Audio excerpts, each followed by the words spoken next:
সম্মানিত ভিউয়ার্স, আসসালামু আলাইকুম ওয়া রাহমাতুল্লাহি ওয়া বারাকাতুহু।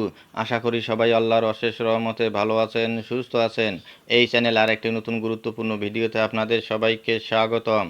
আজকে আলোচনা করব পঞ্চম গণবিজ্ঞপ্তিতে বাদ পড়াদের তালিকা শিক্ষা মন্ত্রণালয়ে। বিস্তারিত থাকছে ভিডিওতে। এই ভিডিওটি দেখার আগে যারা এই চ্যানেলে একদম নতুন তারা অবশ্যই চ্যানেলটি সাবস্ক্রাইব করে পাশে থাকা বেল আইকনটি প্রেস করে দিন।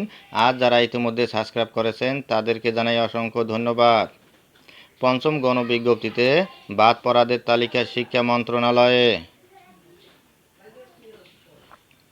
পঞ্চম গণবিজ্ঞপ্তির প্রাথমিক সুপারিশ পেলেও চূড়ান্ত সুপারিশে টেকনিক্যাল কারণে বাদ পড়েছেন ৮২ জন প্রার্থী। এই প্রার্থীদের চূড়ান্ত সুপারিশে অন্তর্ভুক্তির অনুমোদন চেয়ে শিক্ষা মন্ত্রণালয়কে চিঠি লিখেছে বেসরকারি শিক্ষক নিবন্ধন ও প্রত্যয়ন কর্তৃপক্ষ এনটিআরসিএ।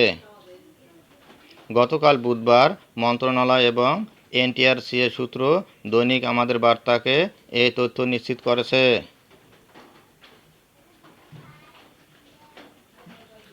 এ বিষয়ে জানতে চাইলে এনটিআরসিএর সচিব এএমএম রিজওয়ানুল হক দৈনিক আমাদের বার্তাকে বলেন, পঞ্চম গণবিজ্ঞপ্তিতে প্রাথমিকভাবে সুপারিশপ্রাপ্ত হওয়ার পরেও টেকনিক্যাল কারণে যারা চূড়ান্ত সুপারিশ পাননি তাদের ৮২ জনের তালিকা মন্ত্রণালয়ে পাঠানো হয়েছে। এ বিষয়ে মন্ত্রণালয় যা সিদ্ধান্ত দেবে তাই বাস্তবায়ন করা হবে।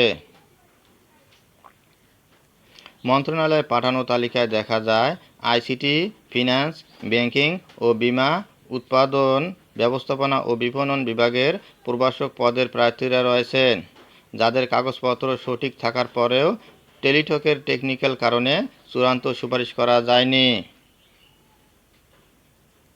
গত ১৯ আগস্ট পঞ্চম গণবিজ্ঞপ্তির চূড়ান্ত সুপারিশ করেছে এনটিআরসিএ।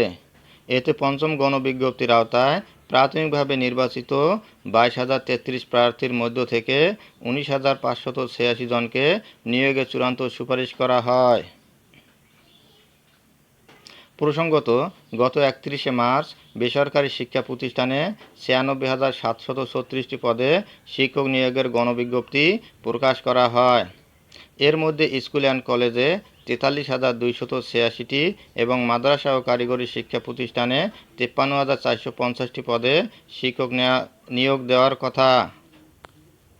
ধন্যবাদ জানিয়ে বিদায় নেওয়ার আগে আবার অনুরোধ জানাই, যদি ভিডিওটি ভালো লাগে এবং সর্বশেষ শিক্ষামূলক আপডেট ভিডিও পেতে চান তাহলে অবশ্যই চ্যানেলটি সাবস্ক্রাইব করুন।